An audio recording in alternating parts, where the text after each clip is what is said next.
We've got three things to talk about today. The first is Fremantle and the old bridges they've got there, and the terribly narrow paths that they've got across them.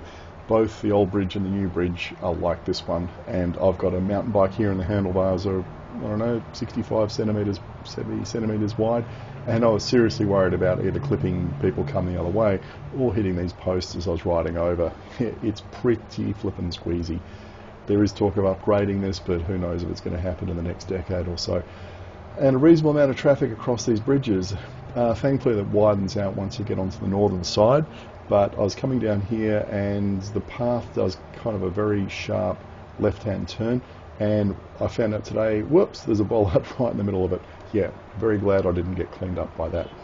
Then let's have a look at the Mount Henry Bridge.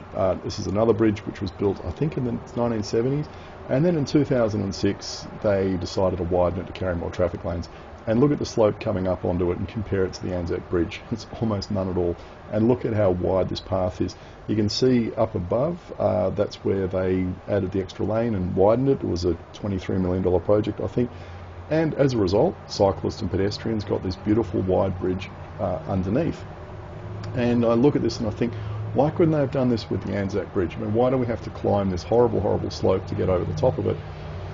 When could they have slung a pedestrian or an active transport lane partly underneath it, still high enough that ships etc. could get underneath it, but low enough to take some of the gradient out of the trip up and over it.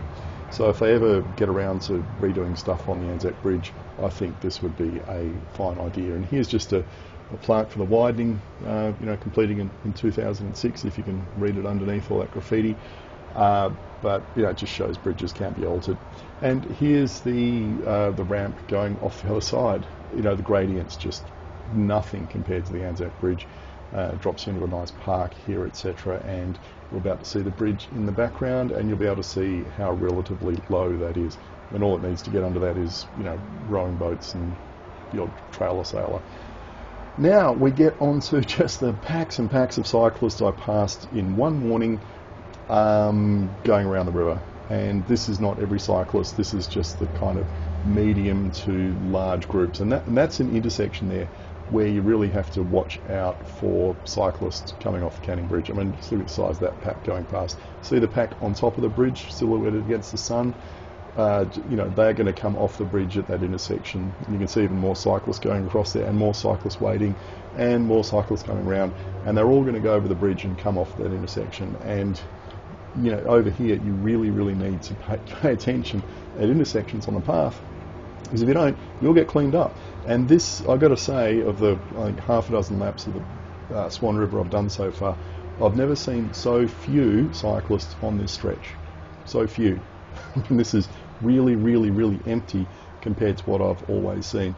And this is where my sister was complaining a week ago about having to wait 5 minutes to cross the path, and having seen the sheer volume of cyclists that go pouring around there, she was exaggerating a bit, but I kind of believe it, because I've been stuck sometimes waiting to get across paths by these just really long strings of cyclists, and these groups, they get on these shared paths and they don't hang around.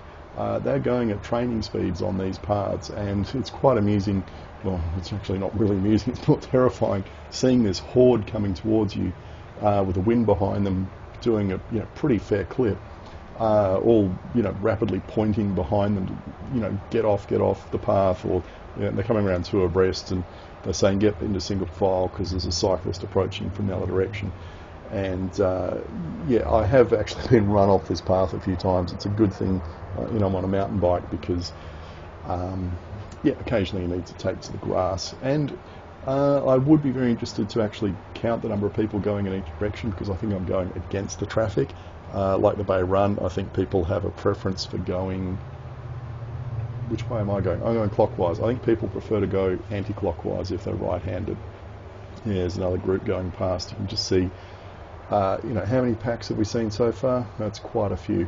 And this is on a Thursday morning rather than a weekend where there's not many about. And that's it for today.